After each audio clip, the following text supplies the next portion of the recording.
What's cooking, Juventus fans? Welcome back to your lady's favorite YouTube channel. Latest reports say PSG could be making a move back for Pogba. Should the Bianconeri be worried about losing their star midfield signing of the summer? And then as well as what's going on with Di Maria? Are you going to give us a friggin' answer? Stay tuned. We'll fill you in.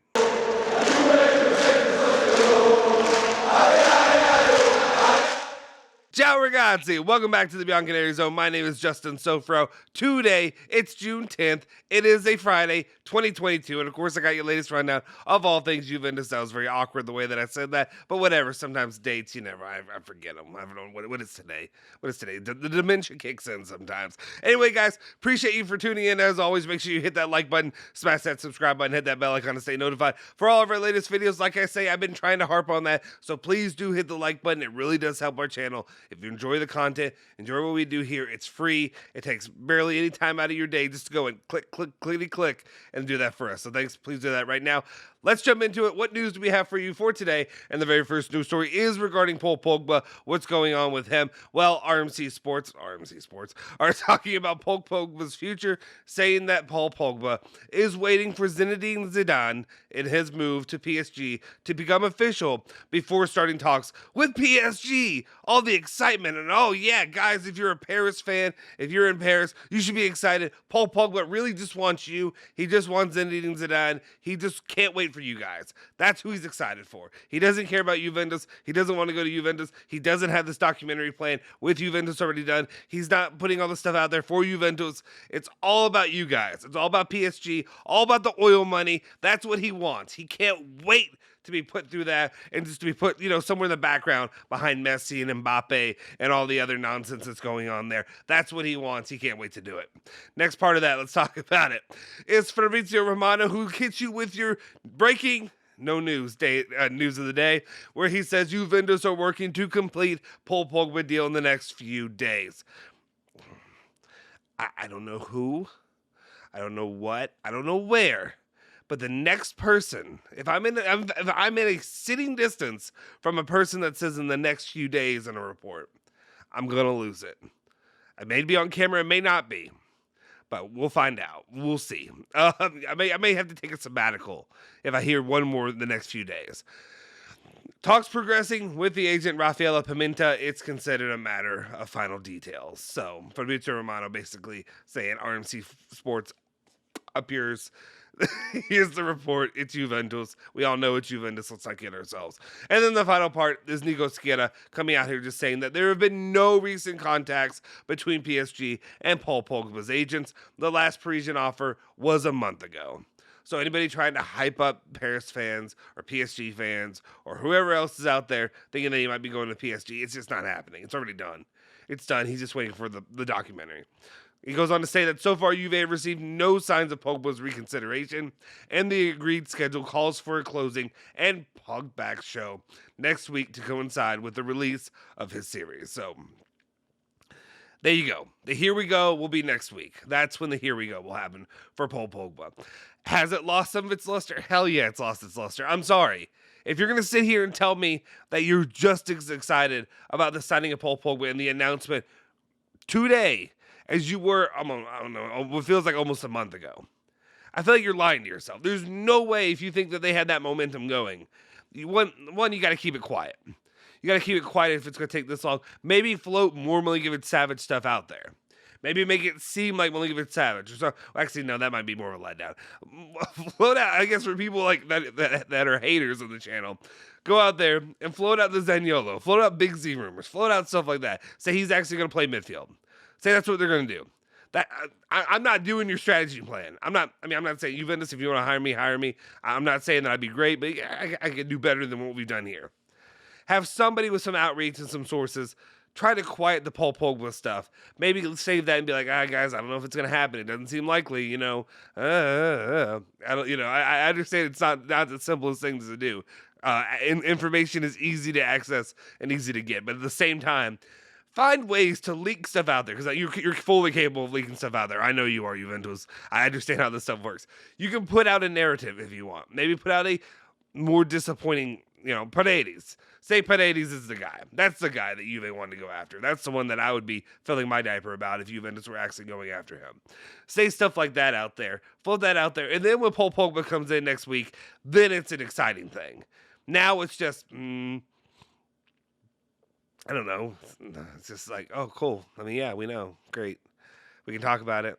We can break it down. He's got a lot of injuries issues. How's he doing? I don't know. I don't know what to tell you. I'm not trying to be like a spoiled child right here and say, oh, it's not good enough because it didn't come on my timeline. But timeline has to do with everything. It has to do with all of this. It's not as exciting as it was day one. It can't be. It won't be. But at the same time, I'm very happy that Juventus, the management, are getting a deal done, that they're bringing in Paul Pogba.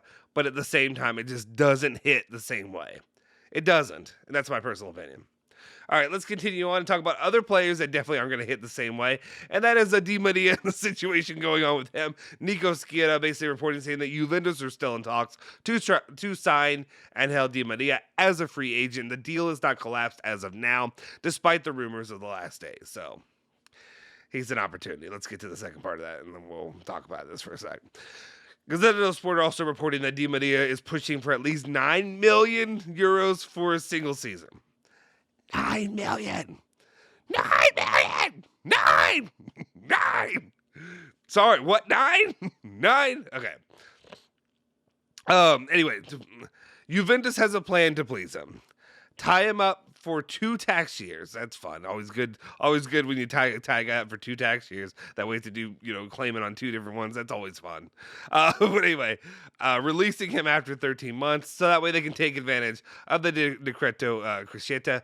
And then Cherubini is tired of the constant postponements, is working to iron out the remaining differences between the two parties. There's also Barcelona's bid for him, but they have to deal with the league's stringent regulations. So it seems like really Barcelona's not really an option right now. Personal opinion, I feel like 9 million euros is a little bit high. Especially when the number was last 7.5 or 7, and then it was 5.5, and now it looks like 9. 9? That seems a little bit high. A little bit high for me. Maybe that's total with bonuses. Maybe that's including the easy to reach bonuses. Still seems like a high figure for 1 year. 1 year. I mean, we'll get into it if and when, and yeah, I know I just hit the table, whatever. If and when the here we go happens, but 9? All right, let's continue on. All right, let's move on and talk about another option. Was he the backup option? What is he really when it comes to Juventus? Well, Gazzetta dello Sport are talking about Kostic and what's going on with him, saying that he has reportedly turned down Eintracht Frankfurt's renewal offer. He can now leave with an offer of around 20 million euros from the club. Total agreement with the player, 3 years for 2.5 million plus bonuses euros. Before sinking the blow, the Bianconeri must think about freeing up some space with some transfers.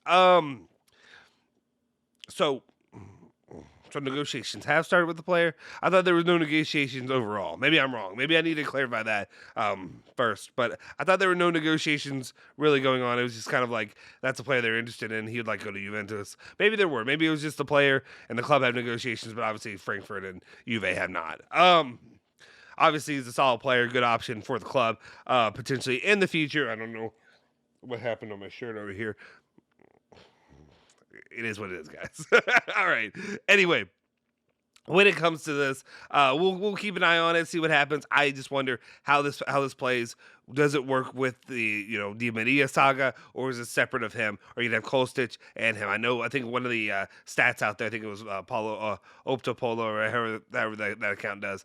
I think they had him as like one of the highest, either was it creator of assists, something like that, or created big play, something like that. I think it was 44 of the season, one of the highest in overall the top 5 leagues there in the world right now. So obviously it would be a good get if Juventus could get him. It's just how does he figure in to what they're doing here, and that's what I wonder. Maybe you get him and Di Maria side by side there, especially till Chiesa gets back. All right, let's continue on. Tutto Sport here talking about the center back situation, saying that Gabriel is one of the players considered most suitable to replace Chiellini, but first on Allegri's list is that of Koulibaly. Obviously, it makes sense. Barcelona are also interested in the Senegalese, but the Blaugrana do not have much freedom to maneuver. Juventus is preparing Plan A trying to find an agreement with Napoli immediately, and a plan B, waiting a year to sign him at 0. Fiorentina's 2 center backs, Milinkovic and Igor, are the alternatives. There's not a lot to really go on here. I mean, we've talked about this each and every day. If you haven't, just go pick out one random video in the last 10, 15, 20 days, and you'll have us talking about all of these names. Yes, Koulibaly would be the best get. I would also be happy with getting Milinkovic. Gabriel is one that makes sense. There you go. There's my summary on that one. I know you guys are probably tired of it by now. All right, let's continue to talk about, though, the situation. Maybe Gabriel may be inserted with this one, and that's Archer and his future. Tuttosport reporting that a summit in Milano between Cherubini and Pastorello, a solution is sought for Archer. The Brazilian weighs 45 million euros on the budget, a problem that can be overcome with 2 options, a loan or an exchange. For the latter, there have already been contacts with Arsenal. Arteta likes the midfielder. Juventus are interested in Gabriel and Thomas Partey. Just to be blunt, Thomas Partey does not excite me. No thanks. I think he, a couple years ago, he was exciting. Now I just think he's lost a little bit of his luster, and I'm not thinking highly of the player, and I think he also is a little bit injury prone. So thanks, but no thanks when it comes to Thomas Partey. Then when it comes to Gabriel, he makes sense. He makes sense. I think he can be a player that Juventus can utilize there in the defense rather than some of the other options that are floated out there. So I'd be okay with that one. All right. And then the last news of the day, talking about youngsters and what's going on there for the club. Well, you're going to have your answer here in this coming month or 2, really. Probably month, right? Corriere dello Sport reported that Juventus will meet Fagioli's entourage in the coming days. There's an idea of 2026 as a possible extension for the player. But the player intends to bind himself to the Bianconeri to stay there, not to be loaned out, with the condition that he can't be loaned out next year. There are 2 hypotheses for Manetti's future: a place in the first team or a loan in Serie A. Evaluations in progress on Rovella. That's where we stand with it right now. I mean, again, this is another story we talked about yesterday. Getting a little bit repetitive, but it is going to be important to develop to see how these end up panning out. My feeling's always been Manetti. She's the guy who should be having the top spot to stay. He's kind of proven it already. Rovella is a good player, but the problem is Rovella is also appealing there on the transfer market. Could be utilized in some deals there, and it doesn't seem for right now. It doesn't seem the club's really intent on keeping him and retaining him and using him in the rotation, but I could be wrong. Things could develop here soon, especially given Fagioli was left out of the Italian national team, the second or whatever it is, U21, U23 or whatever setup that is. That he was the one left out, not Rovella or Moretti. So that's something to keep an eye on and really see how that develops there. But we'll see for overall how this is going to play out. Seems Fagioli really wants to stay with Juventus. Obviously, if they end up coming into an agreement with this contract, then there's your answer. Fagioli will be with the first team this upcoming season. So we'll continue to follow that each and every step of the way. That'll do it, though, for the news today. What we have, all things Juventus, all of that good stuff. Let me know your thoughts in the comment section down below. Are you worried about Pogba? Are you a little burnt out about Pogba because of how long it's taken? Same thing with Di Maria. How is that gonna sit with you? I think also something to throw out there, just a little hot takiness right now. Imagine if Juventus don't land either of them. Some men want to watch the world burn, and I just decided to throw that idea out there at the end of the video. So just what happens if Juve don't get either of them? Just let me know. Let me know your thoughts. Anyway, let me know your thoughts in the comment section down below. Hit that like button, smash that subscribe button, hit the bell icon to stay notified for all of our latest videos. If you haven't already, make sure you follow me at JustinSofer on Twitter. And, of course, follow Bianconeri Zone at Bianconeri Zone, Twitter, Instagram, Facebook. I'll see you guys next time. Forza Juve, Forza Bianconeri.